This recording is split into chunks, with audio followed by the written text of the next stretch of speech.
Hay una fotografía que lleva décadas colgada en millones de habitaciones, impresa en miles de guías turísticas, tatuada en camisetas y pósters de todo el mundo.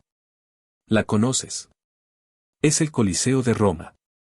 Ese círculo perfecto de arcos dorados que parece eterno, que parece invencible, que parece completo. Pero no lo está. Si alguna vez has estado delante de él en persona, o si ahora mismo buscas una foto real desde el sur, lo verás. Hay un lado entero que no existe. No una grieta, no un daño menor. Un lado entero del edificio más famoso de la historia simplemente no está. Y lo más inquietante no es que falte. Lo más inquietante es que llevas toda la vida mirando esa foto y nunca te preguntaste a dónde fue. Hoy te lo cuento. Y te advierto algo desde ahora, la respuesta no es la que esperas. Porque la mitad del Coliseo no fue destruida por bárbaros, ni borrada por la guerra, ni tragada por un cataclismo. Fue robada. Sistemáticamente. Durante siglos. Con contratos firmados, con permisos oficiales, con el sello de la Iglesia Católica. Y con ella no se construyeron fortalezas enemigas ni monumentos de conquista. Se construyó la Roma que hoy todos vienen a admirar. El Coliseo fue devorado por su propia ciudad para construir la postal que sus turistas fotografían a su lado. Eso es lo que ocurrió. Pero para entender cómo fue posible, tienes que ir al principio. Al momento exacto en que todo empezó, mucho antes de que se pusiera la primera piedra. Corre el año 64 después de Cristo. Roma arde. Literalmente. Un incendio monstruoso consume la ciudad durante 9 días y 9 noches. Cuando el humo se disipa, una tercera parte de Roma ha desaparecido. Cientos de miles de personas han perdido todo. Y mientras el pueblo todavía respira ceniza, el emperador Nerón toma una decisión que definirá su legado para siempre. Decide que las ruinas son suyas. Sobre el corazón destruido de Roma, sobre el terreno donde habían vivido decenas de miles de ciudadanos, Nerón construye un palacio tan grande que tiene su propio lago artificial en el centro. Lo llama la Domus Aurea, la Casa Dorada. Sus paredes están recubiertas de mármoles orientales, sus techos giratorios esparcen pétalos de rosa sobre los invitados, y en el lago, rodeado de jardines exquisitos, flota una estatua de bronce de sí mismo de 30 metros de altura, iluminada de noche con antorchas. Roma lo odia. No en silencio. Lo odia con una rabia que hierve en cada esquina, en cada mercado, en cada mirada. Cuando Nerón muere, 4 años después, en el más absoluto de los abandonos, el nuevo emperador sabe que tiene una oportunidad única. Vespasiano no es un aristócrata de sangre azul ni un general glorioso. Es un hombre práctico, curtido, que entiende el poder con una claridad brutal. Y entiende que para ganarse a Roma, tiene que devolverle lo que Nerón le arrebató. Drena el lago. Entierra la estatua de bronce hasta los tobillos. Y en ese terreno, en el corazón de la ciudad, en el mismo lugar donde Nerón se miró a sí mismo en el agua como un dios, Vespasiano anuncia la construcción del anfiteatro más grande que el mundo haya visto jamás. El gesto es deliberado. Es casi poético. Y es también, aunque nadie lo sabe todavía, el primer paso de una trampa geológica que tardará 13 siglos en cerrarse. Porque ese lago no era solo agua. Era un ecosistema de sedimentos blandos, de arcilla húmeda, de capas de tierra que se habían ido comprimiendo bajo el agua durante décadas. Cuando lo drenaron, quedó una cuenca. Un hueco invisible, lleno de material inestable, en el centro exacto donde iban a poner los cimientos del edificio más pesado de Roma. Los ingenieros romanos lo sabían. Y hicieron lo que los ingenieros romanos hacían cuando la tierra no cooperaba, la ignoraron y construyeron encima. El lado norte del Coliseo descansaba sobre roca volcánica sólida, la misma que sostiene la mayor parte de la ciudad. Firme. Inalterable. Perfecta para soportar millones de toneladas de piedra durante siglos. El lado sur, el lado que tú estás pensando en este momento, ese que hoy no existe, se levantó directamente sobre los sedimentos del antiguo lago de Nerón. 2 tipos de suelo, un solo edificio encima.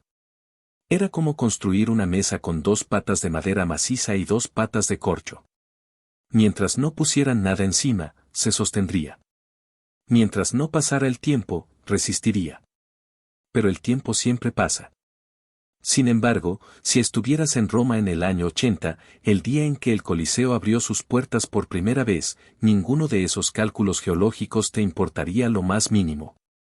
Porque lo que tendrías delante sería tan abrumador, tan imposiblemente grande, que tu cerebro simplemente se negaría a procesarlo como un edificio. Imagínatelo. 4 plantas de altura. 80 arcos por planta.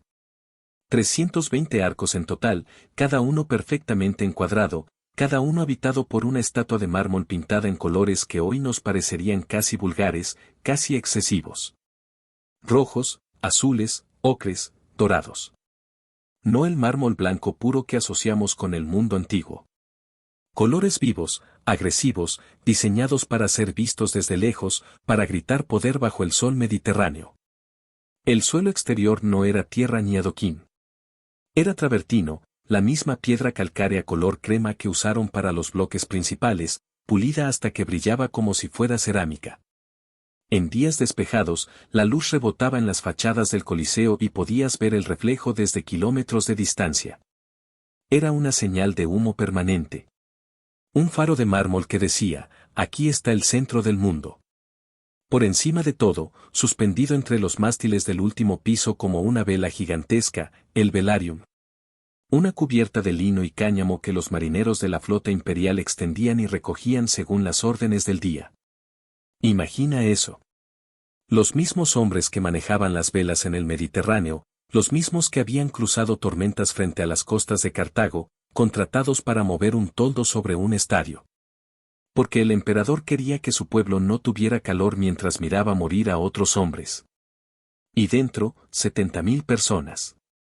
Ese es el número que dan las fuentes antiguas. 70.000. Más que la mayoría de las ciudades medievales que vendrían siglos después. Toda esa gente entrando y saliendo por 80 puertas numeradas en piedra, cada una asignada a una clase social, a una tribu, a un grado de importancia. El orden romano aplicado a la violencia. La jerarquía del imperio convertida en sistema de acceso a un espectáculo de sangre. Y bajo la arena, la parte que más me interesa. La parte que nadie ve. El hipogeo. Un laberinto de galerías, cámaras y corredores de 2 plantas de profundidad, tallado directamente en la roca y el barro del suelo romano. Allí abajo no había luz natural. Había antorchas, gritos, el olor penetrante de los animales, el crujido de las poleas y los mecanismos que nadie en las gradas de arriba podía explicarse. Porque el efecto que el Coliseo perseguía no era solo espectáculo. Era magia. Era la ilusión de que el poder imperial podía alterar la realidad a voluntad. Las trampillas del suelo de la arena se abrían sin aviso. Y de la oscuridad subterránea emergían leones que no habían visto la luz en días, hambrientos y desorientados, listos para atacar lo primero que encontraran. O emergían gladiadores armados hasta los dientes. O decorados completos, árboles artificiales, rocas pintadas, escenografías de batalla que transformaban la arena en un bosque, en una playa, en las montañas de Germania. Todo subido desde abajo con poleas de madera operadas por esclavos en la oscuridad. En ocasiones extraordinarias, los ingenieros sellaban las trampillas, impermeabilizaban la arena con arcilla y la inundaban. Traían barcos. Barcos de verdad, aunque pequeños, lo suficientemente grandes para recrear batallas navales mientras 70.000 personas miraban desde arriba. Los historiadores discuten todavía cómo era técnicamente posible. Lo que está fuera de toda duda es que ocurrió. Esto era el Coliseo en su apogeo. Una máquina perfecta de poder y asombro. Un edificio que no solo albergaba espectáculos, sino que él mismo era el espectáculo más grande de todos. Y tenía, oculto en sus propias entrañas, el germen de su destrucción. 300 toneladas de hierro. Ese es el peso aproximado de las grapas metálicas que los ingenieros romanos colocaron entre los bloques de travertino para unirlos. No usaban cemento, como hacemos hoy. Usaban la presión y el peso de las piedras entre sí, y luego, en los puntos de mayor tensión, colocaban grapas de hierro en forma de mariposa, encajadas en ranuras talladas en la piedra, que actuaban como suturas invisibles dentro del cuerpo del edificio. Era una solución brillante. El hierro daba al Coliseo una elasticidad que el travertino puro no podía tener.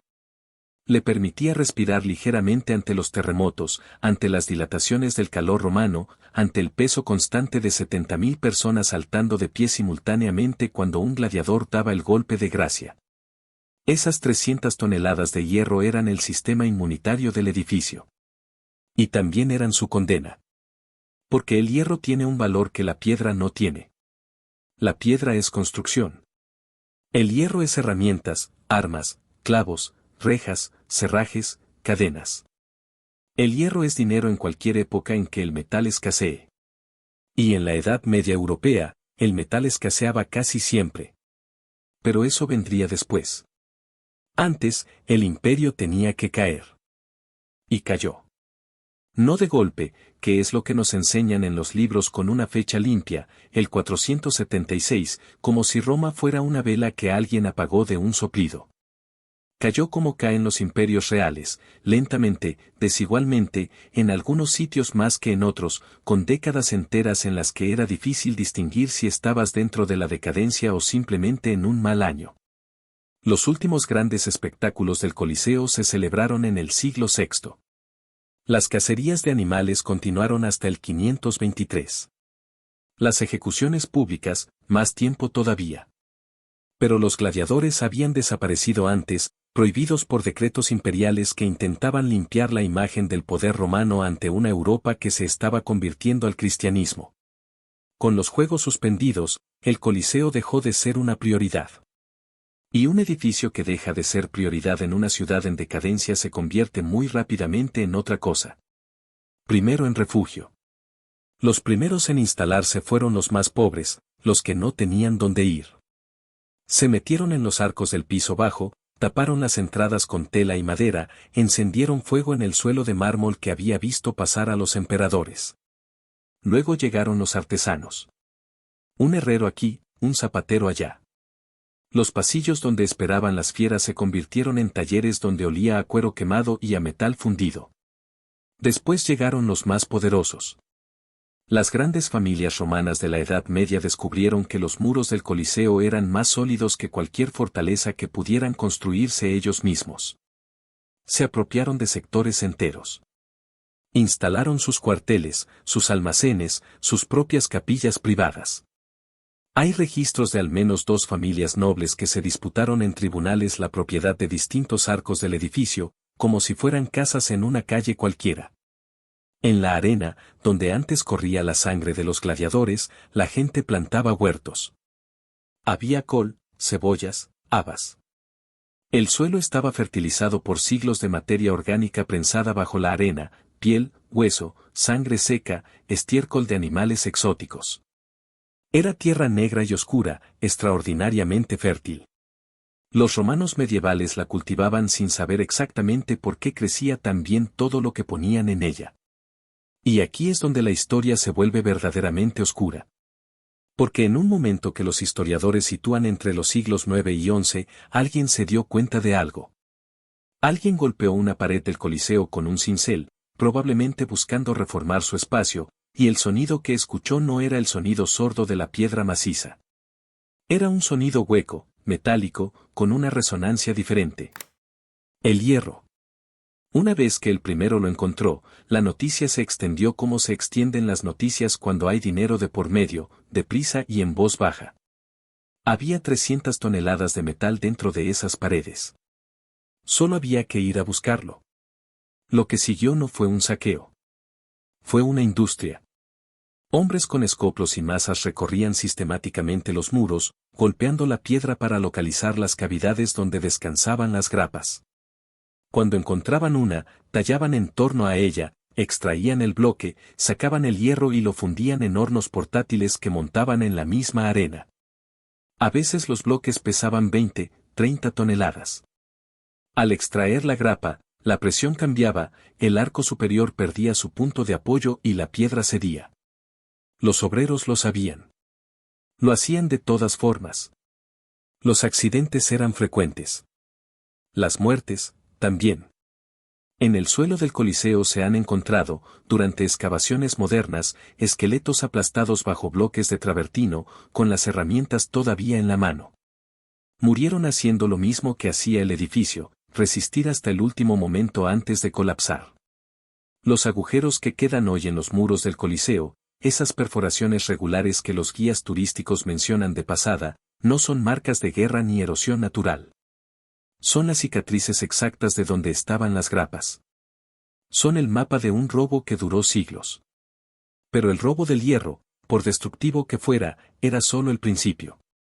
El terremoto llegó en el año 1349. El centro de Italia lo sintió todo. Fue uno de los seísmos más violentos que registra la historia medieval de la península. En Roma, cayeron iglesias, se agrietaron palacios, se derrumbaron torres. Y el Coliseo, ya sin su armadura interna de hierro, ya con las fundaciones del lado sur comprometidas por siglos de asentamiento sobre el antiguo lecho del lago. Ya debilitado por las perforaciones de los saqueadores y por las cargas estructurales de los edificios improvisados dentro de sus arcos, recibió el golpe que llevaba siglos esperando. La sección exterior del lado sur colapsó. No lentamente. No en un proceso gradual. De golpe, con el sonido que imaginas cuando pones el oído en el suelo y escuchas el mundo romperse. Miles de toneladas de travertino cayeron hacia afuera, hacia la ciudad, aplastando todo lo que había debajo. La nube de polvo tardó horas en asentarse. El bloque sur del edificio más famoso del mundo había desaparecido en cuestión de minutos.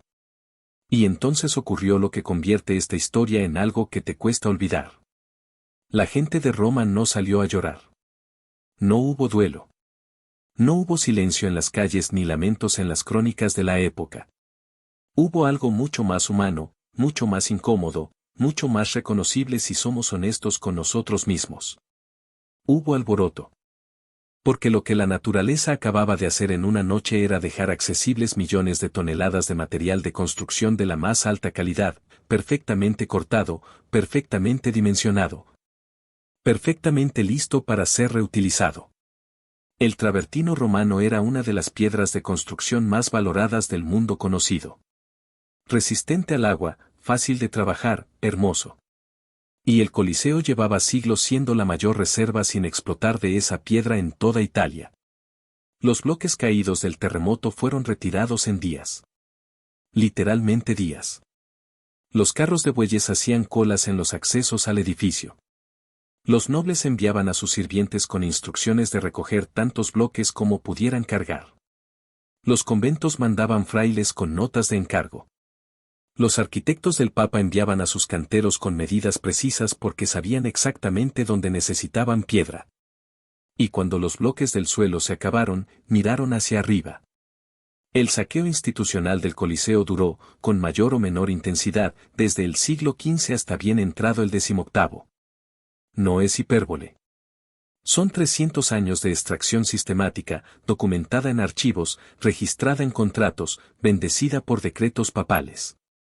Se estima que entre el terremoto del 1349 y la decisión de proteger el edificio en el siglo XVIII, se extrajeron del Coliseo más de 2/3 de su material original. Y ese material está en Roma. Está en todas partes. La Basílica de San Juan de Letrán. El Palacio de Venecia. El Palacio de la Cancillería. Los escalones de la Basílica de San Pedro. Los cimientos del Puente Sisto. Las columnatas del Vaticano que Bernini diseñó en el siglo XVII, esas columnas que rodean la plaza más famosa del mundo cristiano, parte de ese mármol pasó por el Coliseo antes de llegar allí. Hay un documento del siglo XVI que especifica que el Papa Pablo II autorizó la extracción de 2.522 carradas de material del Coliseo para la construcción de su palacio en el centro de Roma. Una carrada era la carga de un carro de bueyes. Haz el cálculo. Más de 2.500 carros de piedra antigua, extraídos con autorización papal, sacados del edificio en fila ordenada, registrados en contabilidad como un gasto de obra. Los arquitectos del Renacimiento romano construyeron la ciudad más bella del mundo moderno sobre los huesos del mundo antiguo. Y lo hicieron con la conciencia absolutamente tranquila porque las piedras que cogían ya estaban caídas, ya estaban rotas, ya habían perdido su función original. Para ellos, reutilizar el Coliseo no era destruir la historia. Era hacer algo útil con sus restos. ¿Tenían razón? Esa es una pregunta que no tiene una respuesta cómoda. Lo que sí podemos decir es que sin esa decisión, sin ese pragmatismo brutal, muchos de los edificios más admirados de Roma no existirían. La ciudad que hoy atrae a millones de turistas, la ciudad que genera miles de millones en turismo cada año, está construida en parte sobre el Coliseo. La mitad que falta no se fue. Se convirtió en el escenario que la rodea. El momento exacto en que el saqueo se detuvo es tan revelador como el saqueo mismo. El Papa Benedicto XIV, en 1749, declaró el Coliseo sagrado. No por su valor histórico, no por su arquitectura, no porque los arquitectos de la época se dieran cuenta de que estaban destruyendo algo irrecuperable. Lo declaró sagrado porque, según la tradición cristiana, allí habían muerto mártires en tiempos de los emperadores paganos. Los historiadores modernos discuten esa afirmación. La evidencia de que el Coliseo fue un lugar de martirio cristiano es, en el mejor caso, indirecta. Pero la eficacia del decreto fue inmediata y total. De la noche a la mañana, tocar una piedra del Coliseo pasó de ser un negocio a ser un sacrilegio. Y los romanos, que habían estado llevándose piedras durante siglos sin el menor remordimiento, dejaron de hacerlo de golpe. A veces la historia se salva por las razones equivocadas. Tras ese decreto llegaron los primeros estudios arqueológicos serios, las primeras excavaciones, los primeros intentos de entender qué había sido exactamente ese edificio antes de que Roma lo digiriera. Y fue entonces cuando los arqueólogos bajaron al hipogeo y encontraron algo que nadie esperaba. El laberinto subterráneo estaba prácticamente intacto. 2 plantas de galerías, cámaras, pozos para las jaulas de los animales, ranuras en el suelo donde habían corrido los raíles de los ascensores. Todo cubierto por metros de tierra y escombros que, paradójicamente, lo habían conservado mejor que cualquier intervención humana. El hipogeo no fue saqueado porque nadie sabía con exactitud dónde estaba. El mismo edificio lo había enterrado bajo su propio derrumbe para protegerlo. Hay algo casi deliberado en eso. Como si el Coliseo hubiera decidido esconder su corazón antes de dejar que se lo arrancaran. Hoy el Coliseo es el monumento más visitado de Europa. 4 millones de personas al año pasan por sus puertas, se hacen la foto, miran el lado que falta, no preguntan dónde fue y se van. Pero bajo sus pies, los ingenieros del Ministerio de Cultura italiano monitorean el edificio en tiempo real. Hay cientos de sensores distribuidos por los muros y los cimientos que registran cada vibración, cada micromovimiento, cada cambio de temperatura que dilata el travertino. Cuando el metro pasa bajo la ciudad, los sensores lo detectan. Cuando hay un concierto cerca y el suelo vibra con los bajos, los sensores lo detectan. Cuando llueve durante días y el antiguo lecho del lago bajo los cimientos del sur se satura de agua, los sensores lo detectan. El Coliseo sigue siendo inestable. Siempre lo fue. La deuda geológica que contrajo el día en que Vespasiano decidió construirlo sobre el lago de Nerón sigue sin estar pagada del todo. Los ingenieros modernos hacen lo que hicieron los romanos hace 2000 años, observan, refuerzan, intervienen donde pueden y conviven con la incertidumbre. La restauración no usa cemento Portland moderno porque su coeficiente de dilatación es incompatible con el travertino antiguo. A temperaturas extremas, el cemento moderno se expande a una velocidad diferente que la piedra y terminaría haciendo estallar los muros desde dentro. En cambio, los restauradores usan morteros de cal hidráulica, aproximaciones a las mezclas que usaban los romanos, que respetan el ritmo de respiración de la piedra vieja. Para limpiar la costra negra que el tráfico y la contaminación del siglo XX depositaron sobre los muros, usan láseres de baja energía que vaporizan el hollín sin tocar la piedra. Y cuando esa costra desaparece, aparece debajo el color original del travertino, un blanco cálido, casi dorado, que lleva enterrado bajo la suciedad industrial desde hace décadas. El mismo color que vieron los ciudadanos de Roma hace 2000 años. Todavía está ahí. De vez en cuando, durante obras en el centro de Roma, los obreros desentierran bloques de travertino con los agujeros característicos de las grapas. Bloques que salieron del Coliseo hace 500 o 600 años y que terminaron en los cimientos de algún palacio que ahora también se reforma. Los arqueólogos los recogen, los catalogan, los llevan al Coliseo. No para reintegrarlos al muro, eso ya es imposible, sino para exponerlos alrededor de la arena, en silencio, como testigos mudos de lo que fue. El Coliseo recoge sus pedazos cuando los encuentra. No puede reconstruirse. Pero sí puede recordarse. Y quizá eso sea lo más humano de toda esta historia. Que un edificio de 2000 años, devorado por su propia ciudad durante siglos, saqueado, habitado, perforado, derrumbado parcialmente y reconstruido a medias, siga en pie. No como monumento a la perfección, sino como monumento a la resistencia. A la capacidad de sobrevivir siendo distinto de lo que fuiste. La mitad que falta no es una ausencia. Es una cicatriz. Y las cicatrices son la única forma que tiene el cuerpo de demostrar que algo intentó destruirlo y no pudo del todo. Cuando Beda el Venerable, un monje anglosajón del siglo VII, escribió esa profecía que todavía circula, la que dice que mientras el Coliseo esté en pie, Roma estará en pie, y cuando el Coliseo caiga, caerá Roma con él, no estaba hablando de arquitectura.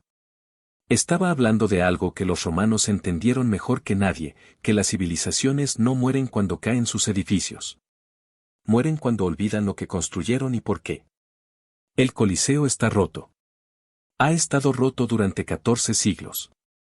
Y sin embargo aquí está, todavía en pie, todavía generando asombro, todavía obligando a millones de personas cada año a detenerse frente a él y preguntarse, aunque sea por un segundo, ¿qué clase de mundo fue capaz de crear algo así? Y también ¿qué clase de mundo fue capaz de destruirlo? Somos los dos. Siempre hemos sido los dos. Eso es lo que el Coliseo lleva 2000 años intentando decirnos con su mitad que falta. Si has llegado hasta aquí, sabes ya algo que la mayoría de los turistas que se fotografían con él nunca se molestan en descubrir. Suscríbete a El Pasado en Imágenes. Porque esto es solo el principio.